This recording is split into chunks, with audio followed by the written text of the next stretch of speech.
Hansel और Gretel.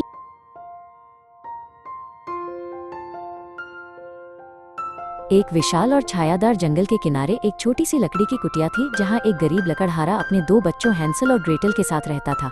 उनका जीवन सरल और शांत था, फिर भी कभी कभी हंसी उस छोटे से घर को गर्माहट से भर देती थी। लेकिन एक भयानक अकाल पूरे देश में फैल गया था और कुटिया के हर संदूक और अलमारी दिन ब दिन खाली होते जा रहे थे। रात दर रात बच्चे सोते समय सोचते थे कि क्या सुबह होने पर भी उनके लिए रोटी बची होगी। एक ठंडी शाम लकड़हारा भारी मन से मेज के पास बैठा और खाली अलमारी को देखते हुए गहरी सांस भरने लगा। अब हमारे पास कुछ भी नहीं बचा है, उसने दुख से फुसफुसाते हुए कहा। जल्द ही हम सब भूख से मर जाएंगे। उसकी पत्नी की आंखें कठोर हो गईं जब उसने एक भयानक योजना बताई कि बच्चों को जंगल के गहरे भाग में ले जाकर वहीं छोड़ दिया जाए। बेचारा पिता ये सोचकर कांप उठा, लेकिन निर्दयी स्त्री उस भयानक विचार को छोड़ने को तैयार नहीं थी।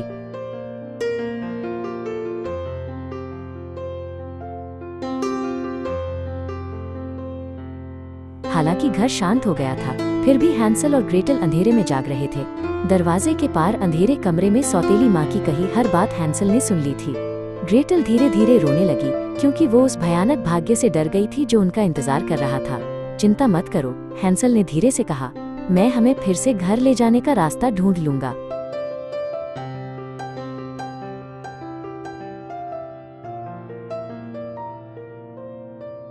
जब घर पूरी तरह शांत हो गया, तब हैंसल चांदी सी चमकती चांदनी के नीचे चुपचाप बाहर निकल गया। घर के पास एक छोटी धारा बह रही थी और उसके किनारे बहुत से सफेद कंकड़ चांदनी में हल्के से चमक रहे थे। हैंसल ने एक एक करके चमकते कंकड़ उठाए और अपनी जेबों में भर लिए, क्योंकि उसके मन में एक चतुर योजना बन रही थी। जब उसने काफी कंकड़ इकट्ठे कर लिए तो वो चुपचाप घर में वापस आया और ग्रेटल के पास फिर से लेट गया।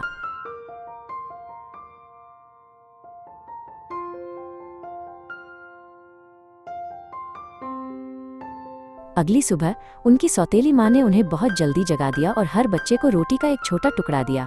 वे साथ साथ जंगल के भीतर और भीतर चलते गए, जहाँ ऊंचे पेड़ों ने सूरज की रोशनी को रोक रखा था। चलते समय हैंसल चुपके से सफेद कंकड़ पीछे रास्ते पर गिराता गया। जंगल की जमीन पर हल्के से चमकती उस शांत पगडंडी को किसी ने नहीं देखा।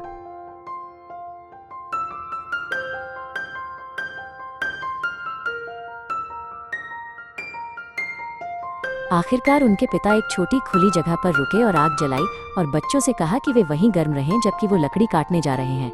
हैंसल और ग्रेटल आग के पास साथ बैठ गए और दूर कहीं से आती कुल्हाड़ी की हल्की आवाज सुनते रहे। लेकिन वो आवाज उनके पिता की नहीं थी, बल्कि हवा में धीरे धीरे हिलती एक टहनी की थी। जल्द ही उन्हें समझ में आ गया कि उन्हें गहरे जंगल में अकेला छोड़ दिया गया है।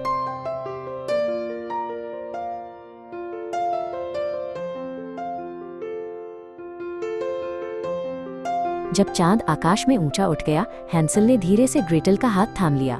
सफेद कंकड़ अंधेरे रास्ते पर ऐसे चमक रहे थे जैसे चांदी की रोशनी की एक लकीर हो।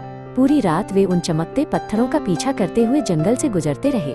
आखिर जब सुबह हुई तो उन्होंने अपने पिता के घर की परिचित छत देखी।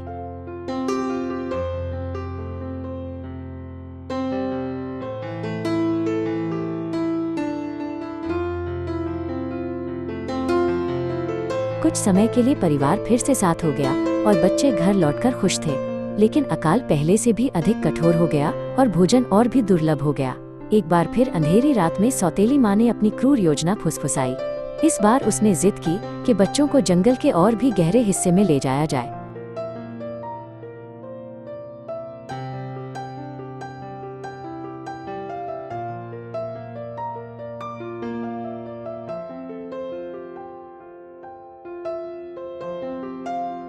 हैंसल ने फिर से कंकड़ इकट्ठा करने की कोशिश की, लेकिन उस रात दरवाजा बंद कर दिया गया था।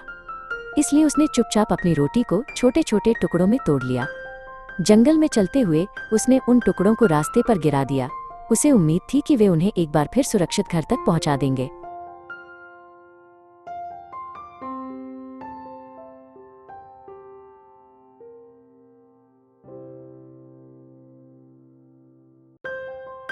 जब फिर रात हुई, हैंसल उस रास्ते को खोजने लगा जहां उसने रोटी के टुकड़े गिराए थे। लेकिन चांदनी में जंगल की जमीन खाली और सूनी थी। छोटे छोटे पक्षियों ने हर टुकड़ा खा लिया था जो रास्ता दिखा सकता था। अब बच्चे सचमुच उस अंतहीन जंगल में खो गए थे।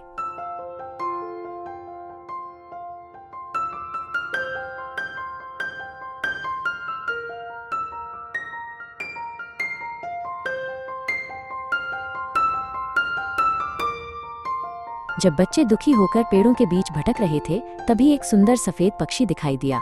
उसका मधुर गीत मानो उन्हें जंगल के भीतर उसका पीछा करने के लिए बुला रहा था। हैंसल और ग्रेटल उसके पीछे पीछे चलते गए, जब तक वे एक धूप से भरी खुली जगह पर नहीं पहुंचे। वहां कुछ अद्भुत और अजीब उनका इंतजार कर रहा था।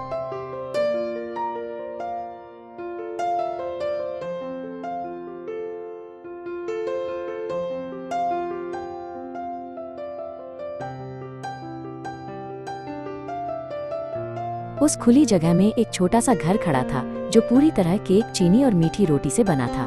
खिड़कियां पारदर्शी चीनी की थीं और छत सुनहरे बिस्कुट जैसी दिखती थी। भूखे और आश्चर्यचकित बच्चे दीवारों से मीठे टुकड़े तोड़कर खाने लगे।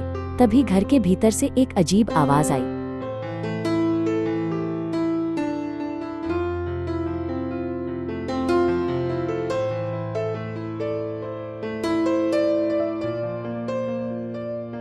एक बूढ़ी औरत ने दरवाजा खोला और आश्चर्यजनक दयालु मुस्कान दी। उसने भूखे बच्चों को अंदर बुलाया और उन्हें गर्म बिस्तर और भी मीठा भोजन दिया। लेकिन उसकी दयालुता केवल एक भेष थी, क्योंकि वो एक दुष्ट जादूगरनी थी। जल्द ही उसने हैंसल को एक पिंजरे में बंद कर दिया और ग्रेटल को अपनी सेवा करने के लिए मजबूर किया।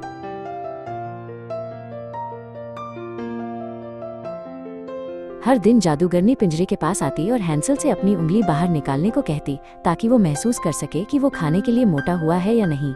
लेकिन चतुर हैंसल हमेशा एक पतली चिकन की हड्डी आगे कर देता और कमजोर आंखों वाली जादूगरनी बड़बड़ाती कि लड़का अभी भी बहुत दुबला है। आखिर अधीर होकर जादूगरनी ने तय किया कि वो उसे वैसे ही पकाएगी और ग्रेटल को बड़ा ओवन गर्म करने का आदेश दिया। ग्रेटल ने अनजान बनने का नाटक किया और जादूगरनी से दिखाने को कहा, और जैसे ही बूढ़ी औरत आगे झुकी, उसने जोर से धक्का दिया और ओवन का दरवाजा कसकर बंद कर दिया।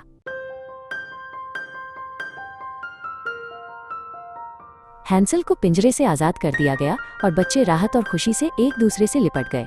जादूगरनी के घर के भीतर उन्हें गहनों और सोने से भरे संदूक मिले। बच्चों ने अपनी जेबें चमकते खजानों से भर लीं। फिर वे जंगल के भीतर उस भयानक घर से जल्दी जल्दी दूर भाग गए।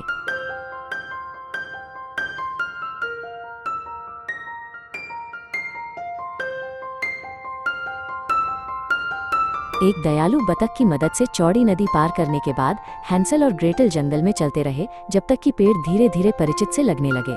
जल्द ही उन्होंने अपने पिता की छोटी कुटिया को जंगल के किनारे शांत खड़े देखा।